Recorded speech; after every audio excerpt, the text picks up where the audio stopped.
When the Bears hired Matt Nagy 4 years ago, he won the Coach of the Year thanks to a 12-4 finish during his rookie campaign on the sidelines. However, since that point, the team has posted two 500 finishes, and this year they're slated to miss the playoffs and finish with a sub 500 record. So whether it's been Nagy's offense or his message, the Bears seem to be stalling out under his leadership and tutelage. Therefore, it appears that changing winds are coming in off Lake Michigan in Chicago. Jon Zaghloul is the host of Sports Talk Chicago on VP ODTV in the Windy City, a 1-hour sports talk show relating to everything Chicago sports. And he joined me this week to assess the future of Nagy and the fate of the franchise in Chicago. I'm Kevin McShann. Let's have this conversation.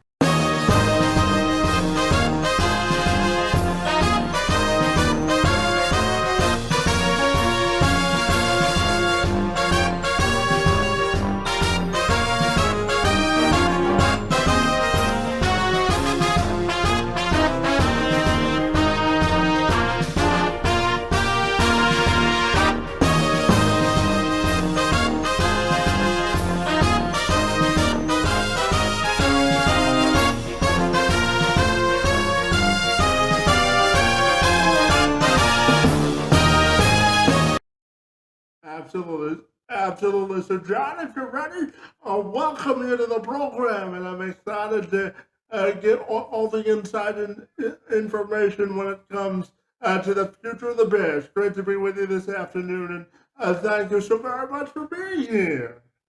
Yeah, Kevin, thanks for having me. Really excited to talk some Bears football with you, and it's certainly been an eventful season, so it's going to be nice to recap what's happened and look forward to what's to come with this team. Absolutely. So let's get the elephant out in the room question done early here, John. So should I send the UPS or the U-Haul truck to Matt Nagy's office in Hallis Hall, and when should it arrive there in Chicago? Yeah, you might as well start ordering that U-Haul truck and that FedEx service because he's going to be gone at the end of the year. Ian Rappaport came out yesterday and said the Bears are going to be actively looking for a coach once the season ends. So pretty much that spells the end of Matt Nagy's tenure. It's a good move by the Bears. I think it's warranted. I think it probably should have happened after last year, but they gave him one more chance. They said, look, let's see what you could do with a new quarterback, a competent quarterback in Justin Fields, who we drafted, a really top pick. That didn't work out. Justin Fields did not do well under Matt Nagy, and the team has posted their worst record they ever had under Matt Nagy as a head coach. So I think the time is now to let him go, and hopefully the Bears could find a new coach who they could, help develop Justin Fields and have him cater to Justin Fields' strengths so he could turn out to be a good draft pick. Yeah, absolutely. Obviously, when Matt Nagy came in 4 years ago there in Chicago, he was sort of viewed as the offensive, I don't want to say savior, but the offensive hope that he would be able to turn the Bears around. Obviously, in his rookie season, he went 12-4, but since then he hasn't finished any better than 500, and obviously this year will be a sub 500 finish. So I'm wondering your thoughts on his inability to sort of jumpstart the offense, because when he was hired, that's what he was hired to do. Yeah, that first year, I think what happened is Nagy was the new guy around, had a really good game plan. It was simple, wasn't too hard. So Mitch Trubisky was able to conform to it. The Bears had a good defense, and I think everything just came together at the right time. That 2018 season, the Bears were dominant really on both ends of the football. The offense worked well. The defense was top in the league under Vic Fangio, the defensive coordinator. I thought they could have been a Super Bowl team if it wasn't for Cody Parkey missing the kick. I think what happened is Mitch Trubisky had some issues the next year with Matt Nagy. Nagy and Trubisky weren't on the same page. everybody kind of figured out Nagy's offense. And since then, he's had some problems in adjusting, and that's been his main problem. So I think the matter of him not being able to adjust after people found him out is what really hurt him down the stretch. And now we sit here today, and the Bears' offense is stagnant, can't even do anything. And, it's unfortunate, but that's the truth, kind of, where Nagy didn't really progress himself. A lot of people blame Mitch Trubisky, and that's fine. But Nagy didn't also progress either, and that it didn't make things better for the Bears and their offensive problems. Yeah, absolutely. Now, whoever takes over for the Bears, obviously, they're one of their top priorities is making sure that Justin Fields is going to be a competent quarterback. So, what do you think? What do you think his involvement with the team means for the next head coach? Well, I think Justin Fields is going to be a really good player. I think he has the talent, he has the skill. The problem is didn't have the coaching this year, didn't have an offensive line, didn't have a lot of weapons offensively too. Didn't have a lot of wide receivers, only really through to Darnell Mooney and Cole Kmet, and Cole Kmet really shouldn't even count as a weapon. So really, he had only Darnell Mooney, and that's been his problem. So if Justin Fields could be given some weapons, at least given an offensive line, if anything, and a decent enough head coach, a coach who's willing to conform to him and his strengths, I think we could be looking at a really good Justin Fields, and improved Justin Fields come next year. But if the Bears kind of follow the Nagy track and, they hire somebody who essentially is Matt Nagy, who isn't willing to conform to Justin Fields, who isn't willing to listen to Justin Fields and what he likes to do offensively, it's going to be really tough for the Bears moving forward to ever find a rhythm with Fields. And then, people are going to turn and say he's a bust in a couple of years. So it's really important that the Bears get this right. And as for Fields, it's really important that they find a coach that caters to him. That way he can be at his best for the Bears for years to come. John, tell me, what are some of the names we should be looking out for in Chicago to fill Matt Nagy's spot there in the Windy City? Well, we've heard about Jim Harbaugh. That was a big report that came out today. Ryan Day, Fields' former college coach, also in the mix. Heard a couple of guys too. Dable, the offensive coordinator from the Bills, should be getting some looks as well. Byron Leftwich has been floated. Kellen Moore's been floated. There have been a lot of names out there. Nothing is certain yet, but I'm sure, as the season ends, as it goes on, probably we'll see more names and more of a formalized list of who the Bears are targeting. But all those names have been considered, so it's just a matter of finding the right guy and interviewing him and see who ends up winning the interview. And John, tell me, who's top the fans' wish list there in Chicago? Yeah, it's a good question. I'm not really sure right now. A lot of people like Jim Harbaugh, and, I don't necessarily have a big problem with him. He helped develop Colin Kaepernick, helped develop the 49ers, and they did great, in his time over there, led him to a Super Bowl. But he also had problems at Michigan. I mean, they were about to fire him from Michigan last year, so I'm a little hesitant about him. Ryan Day's been talked about, but not necessarily seriously. And then Dable, also the offensive coordinator for the Bills, who obviously helped out Josh Allen and made him the superstar that he is. And all three of those names have been floated heavily, more than others. But then again, we could see a new coach and a new candidate come up here in the next couple of weeks once the season ends and more guys get time to interview with other teams. And John, obviously, Ryan Pace doesn't escape blame. He came in with Nagy when Nagy was first hired. So I'm wondering the perception of Ryan Pace there in Chicago as well. Well, Ryan Pace has actually kind of gone through a resurrection himself. He was wanted to be fired. A lot of people wanted him gone. And now all of a sudden it's kind of turned into, well, maybe there's a case to keep him.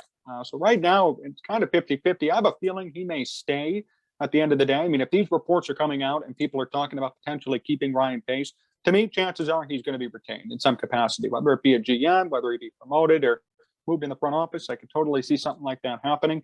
I don't support it. I think Ryan Pace should go too. Him and Matt Nagy are kind of responsible for where this team is today, especially with Pace hiring Nagy, making some bad draft picks, making some tough calls at quarterback.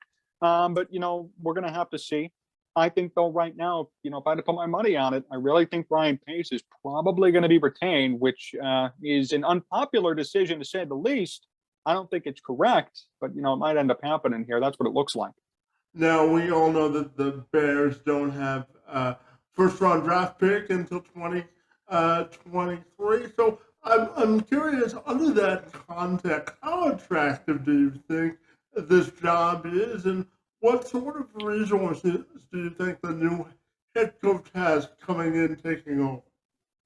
I think it's a very attractive job for both the GM and the head coach. The Bears are a founding franchise, great team, storied history, number one. Number two, you have a rookie quarterback, Justin Fields, and everybody knows he's talented. So you have a chance if you come in as a GM and a head coach to develop him properly. If you're the head coach, you should be licking your chops at this opportunity. You get to work with a really talented player who did great at Ohio State. A chance to develop him, the things that Nagy didn't do. And then if you're the GM on that side, you could find ways to build around it. Maybe the Bears don't have a first round pick, but they're going to have some cap room next year, about, I think, $48 million last time I checked. So they have some money to spend. It's not impossible. And with other contracts going to be coming off the books, Akeem Hicks might be gone, Robert Quinn might be gone. You'll have money to play with if you're a GM to try and build the correct team around Justin Fields. So this isn't an unattractive destination by any means. It's just a matter of making sure that you're going to conform and work with Justin Fields to find something that works. Because at this point, he's your new guy. You're going to have to tailor a team to him and buy into Justin Fields if you want things to change and want to be better. If you don't do that, it could be another Mitch Trubisky situation, and the Bears could be in another similar position in 5 years where they don't have a quarterback. They might have to draft again. Nobody wants that. So I think it's very attractive. Justin Fields is a talented quarterback, and that's a good place to start if you're a GM or a head coach. Shifting over to the defense, the Bears defense has actually played pretty well considering the circumstances. But one person that hasn't been on the field is Khalil Mack, and obviously that was one of the biggest decisions that Ryan Pace and Nagy made during their tenure in Chicago. So I'm wondering your thoughts on whether you think the Bears have gotten a return on their investment when it comes to Khalil Mack, and how effective do you think the defense can be next season? Yeah, about Khalil Mack, I've had my regrets personally. I don't think the Bears regret it because at the time it was a good trade. He came here in 2018, great season. The team was, I really think, a kick away from going to the Super Bowl. So at the time, the Bears went into win now mode. They said, you know what? It doesn't matter. Let's mortgage the future. We want to be in the Super Bowl today. And I believe they were that close. But I think today, as you look at that contract, as you look at how much the Bears gave up, as you look at what Khalil Mack's doing in the Bears uniform, obviously it hasn't worked out the best. The first 2 years were great. And after that, it kind of tailed off a bit. So there could be some regret. But then again, I don't blame them. At the time, you're trying to go for it all. As for the defense next year, it's aging, it's older. You might be losing a couple of guys, so I'm a little bit wary to talk about the defense being good next year. I mean, we're talking about potentially losing Mack, Quinn, Akeem Hicks, and the secondary already is not good enough. So that is pretty scary if you're the Bears, and I would hope that Ryan Pace or whomever the GM or president's going to be come this offseason is going to find ways to bolster up the defense and get things done. So it's pretty scary to think about what their defense could look like next year. But, we're going to have to see how it plays out with contracts, with cap space, and whom the Bears decide to retain, which is obviously a big question moving forward. Absolutely. And when we look at the entire context of the division, this could be Aaron Rodgers' last season with the Packers if he doesn't re-up with them. The Vikings may be moving on to a new head coach, and the Lions are still in rebuilding mode. So under that backdrop, I'm wondering how far do you think the Bears are from competing seriously in the NFC North and consistently as well? Yeah, very good question. I don't think they're that far off based on what you said, which is correct. You're losing Aaron Rodgers if you're the Packers. The Vikings are about to fire their head coach and essentially give up on Kirk Cousins. Lions are still rebuilding. Then you got the Bears, who have a rookie quarterback and really nothing else. So if I were the Bears, if you make a couple of good decisions here, a couple of smart decisions, calculated decisions when it comes to your head coach and GM, and you be smart with your money and your cap space coming up, I think there's a very good possibility that the Bears could be a decent team, if not next year, at least by the year after. I think next year they could be 500 at least if they do things right this offseason. And the year after that, I'm expecting good things. Potentially a division win from the Bears because Jordan Love with the Packers is obviously not going to be good. He's had a really rough stretch and he's barely played. The Vikings didn't even play Kellen Mond when they could have this past weekend. They opted for a practice squad quarterback, and their coach is going to be fired. And then the Lions are the Lions right now. Jared Goff has done okay. They still need a quarterback long term. They're still rebuilding. There's a long way to go. So the Bears definitely have a chance to emerge. It's just a matter of getting this head coach, GM, and quarterback situation right, where you build around Justin Fields, that could take a year, that could take 3 years. So it's just a matter of how calculated they are in their decisions come this offseason. That's going to determine everything, really. Yeah, and finally, John, tell me, finish the sentence for me. How do you think the Bears can define success this offseason? Great question. They need to find a head coach that caters to Justin Fields. They need to find a GM who's also willing to cater to Justin Fields and build an offensive line and give him some weapons on offense. Justin Fields has to be developed properly. So, if you bring in a head coach, I would hope that Justin Fields is going to be studying the new playbook this offseason.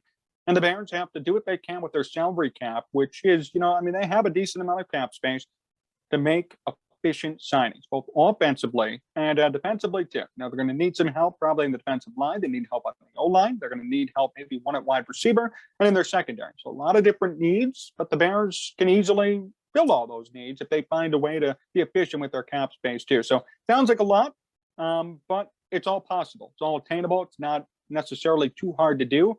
It's just a matter of making the right decision at the beginning and finding that good head coach and that GM. That's going to really make the big difference.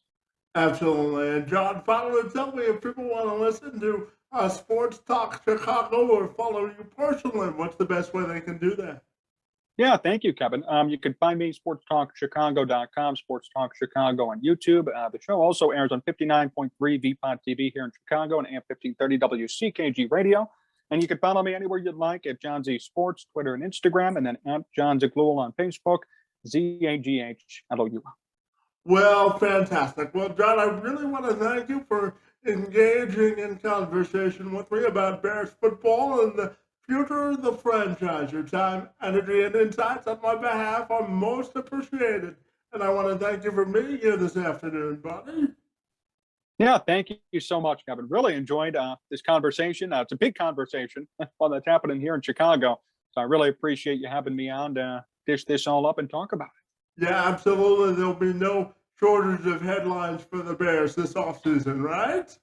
That's right. It's going to be crazy. So, we're already getting ahead of the game here talking about all this stuff because it's only going to get more and more chaotic as we go through the offseason, no question.